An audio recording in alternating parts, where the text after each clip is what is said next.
What is up, guys? I hope you're all keeping the very best. Welcome back to the podcast. Tonight is going to be on nutrition. Like I said in the last podcast, I want to add more of these videos on my YouTube in 2019, and hopefully I can get more people, much more interesting people onto the show. As well as that, hopefully I can gain more followers. And if you do like these videos, please subscribe, and if you would like to see something on the podcast, please hit me up and hopefully I can talk about it as best as I can. A lot of the stuff that I'm talking about is my opinion. It doesn't always mean that I'm right, but hopefully this will help you have a wee bit more knowledge in 2019 so you can achieve your goals. I'm also going to be answering some questions that I received on social media, and I'm going to just be adding them into the video, and hopefully that also helps you understand a wee bit more. So like I said, tonight's video is going to be on nutrition, and I'm going to be noting down a couple of wee things that I have in my head I wanted to talk about. I'm going to be talking about sports nutrition, diets, and just how to live a better lifestyle. So pretty much when it comes to nutrition, a lot of people tend to get very confused with a diet. So in my opinion, a diet is something that you stick to for a short period of time, or a period of time in which you need to make change to your body, whether that would be in a calorie deficit or a calorie surplus. And pretty much, if you don't already know, a calorie deficit meaning that you're eating less calories than you would normally be eating, and a calorie surplus meaning you would be eating more calories than you would normally be eating. In order to gain weight for the surplus, and the deficit is for you to lose weight. So pretty much understanding that wee bit of information might be very helpful for you. But people tend to get them things confused with nutrition because they go at them too aggressive, and therefore they don't stick at it for a long period of time. So nutrition basically is the foods that you take in that are going to have nutritious value to your body, and that can be broken down into three main macros called your proteins, carbs, and fats. So in protein, you have, for 1 gram you have 4 calories, and it's the same for carbs, but for fats you have 9 calories. And that might help someone out understand a wee bit more about when they're wanting to count their calories, and that might help you achieve better goals. So that's kind of what I'm talking about tonight with nutrition and diet. There's a wee bit of a difference for anyone out there that's just a beginner trying to understand. That might be very helpful. Pretty much nutrition is all about getting the foods in to help you perform better, for better health and things like that there. A diet is something that pretty much you're going to stick to have some sort of change in your body. Basically, a lot of people get diet very bad. People will tend to be too aggressive on their diets. So I've seen this a lot with different clients that come into me thinking that they're maybe normally eating 2,000 calories and they have to eat 800 calories a day to lose a lot of weight, and that's not the case. For example, if I had a client come in that was, their maintenance calories were roughly 2,000 calories, that's going to be different for everyone, but I'm using this as an example.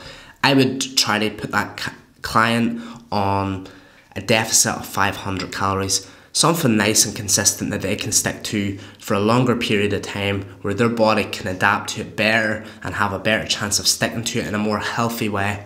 Now, if a client came in to me also wanting to gain weight, just really, like I said, it just depends kind of on the goal itself, but you don't want to be too aggressive in the weight gaining process as well. I've done this where you think you have to eat a ton of calories trying to put on the weight, and you be too aggressive, and what ends up happening is you gain a lot of fat because, like I said, you've been too aggressive and you've tried to go at it too fast. So having a wee bit more knowledge, maybe eating between, if your maintenance calories again was 2,000, maybe upping that to 500, maybe between 800 more calories than you would normally be eating, and that's something that you could stick to for a longer period of time.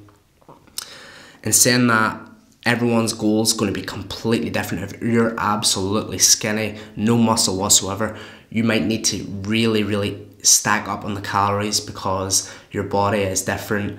Your goal is completely different. It's the same as when you're really maybe carrying a lot of fat. Your goal could possibly be a lot different again. So I'm just using that as an example of something that you would maybe decide to do.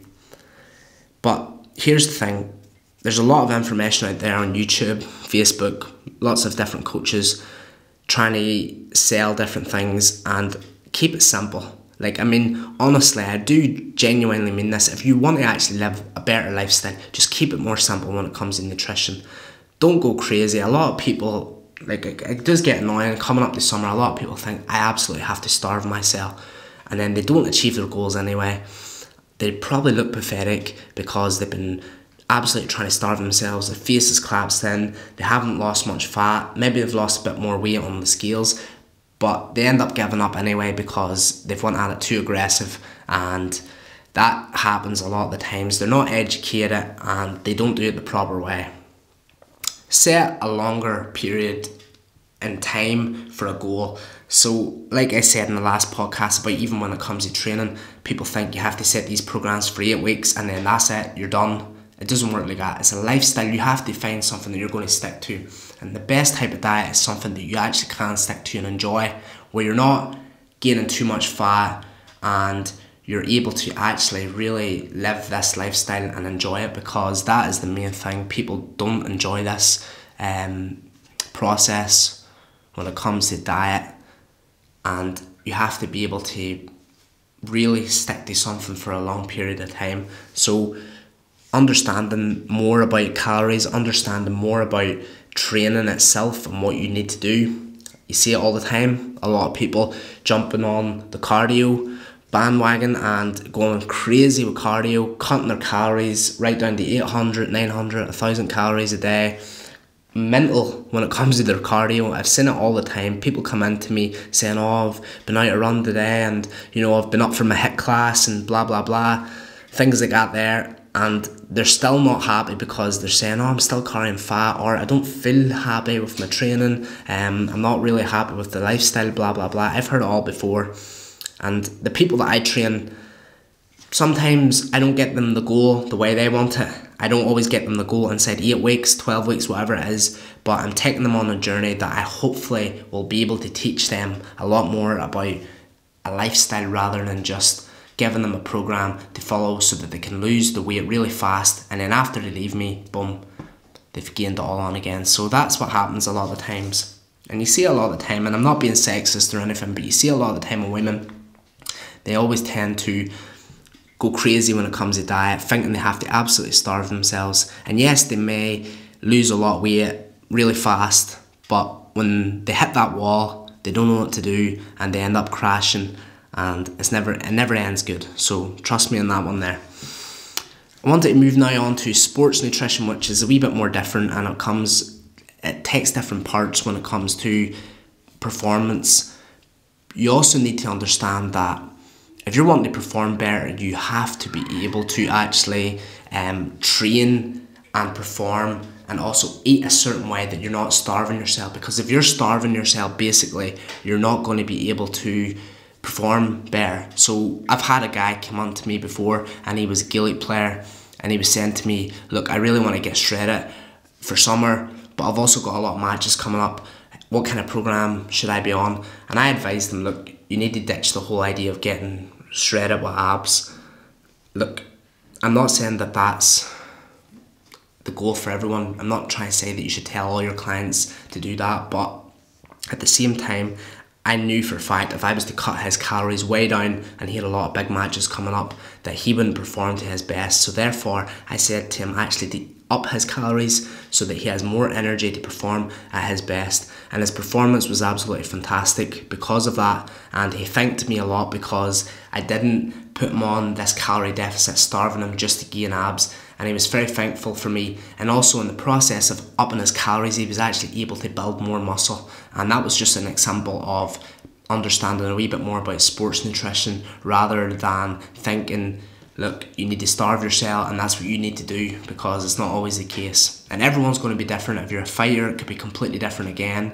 I was a boxer myself, so I didn't really understand too much about nutrition. I would starve myself in the process coming up to fights and things like that there, and it never ended good for me, to be honest, when it came to diet and stuff like that. And until I started learning a wee bit more about it, then I was able to actually lose the weight in time for the weigh-ins and things like that. So like I said, I want to answer a couple of these wee questions on social media, and I'm just going to pop a couple of them up here. So I had a lad text me and he said, how do I get bigger for summer? So plain and simple, how do I get bigger for summer? So basically what you want to do is you want to start upping your calories. I don't know you personally, but if you're looking to get bigger, I'm sort of imagining that you're pretty skinny and you want to get bigger muscles, so you would need to up your calories. Being a calorie surplus, like I said at the beginning of the video, you would need to up your calories. Don't be too aggressive on it. Maybe stick to a hypertrophy program between 6 to 12 reps, lifting between 60 to 70% of your 1 rep max, and try to stick to that program between, I don't know, 12 weeks, say, for example. Train up to 3 times a week, but be in a surplus so that you're able to gain more muscle, get your protein, carbs and fats in, and try to sort out your macronutrients. You can do that on MyFitnessPal. It's really helpful for that there, and it's something that massively helped me in the past to gain a wee bit more muscle. So I'm going to now go on to Messenger on Facebook, and there was a question from a girl that I got, and there's a couple of questions here, but I'm just going to answer this one for now because there would be something else I wanted to talk about. So basically she asked how could she get a bigger bum, and she also wanted to be like have abs for summertime as well. So pretty much if you're looking to have bigger glutes and you also want to be really ripped, have a really nice midline, nice stomach, I would imagine it's more of that like kind of hourglass shape, you would it's hard to say in a way, because like I've seen this as well. I've seen girls wanting like completely flat stomach and a bigger bum, and then what happens is they starve themselves thinking, oh well, the abs is the hardest bit, that's going to be really hard to show off and get, so they starve themselves and therefore they actually lose all the muscle on their glutes. And if that's what you're looking to do, is have a really flat abs sticking out plus big glutes, it's probably not going to happen just like that. You have to think about it that you're also wanting to gain muscle on the glutes for them to look bigger, but also at the same time you don't want to be starving yourself because you don't want to be losing the muscle. So you have to be able to stick to a program that's going to be hypertrophy on the glutes, and like I said before, between 6 to 12 reps. If you could train maybe between 2 to 3 times a week, lower body, add a lot of glute exercises in. There's a lot of good stuff on Instagram and YouTube, and possibly figure out what your actual specific goal is, and find out what your weight is. And you can, like I said, you can do that on MyFitnessPal. It's really helpful, and that'll help you massively. But don't go crazy starving yourself, because then you're going to lose everything that you may be gaining. Just stay consistent to a good program, focus on that hypertrophy, try to get the glutes bigger in size. Like any muscle, like your biceps, your arms, anything, you need to eat to gain the muscle. So like I said, don't be going starving yourself pretty much. Okay, so yeah, that's pretty much it. There was another question, but I actually remembered I got back to that fella about that one there. So that really sums it up as far as it comes to answering them questions.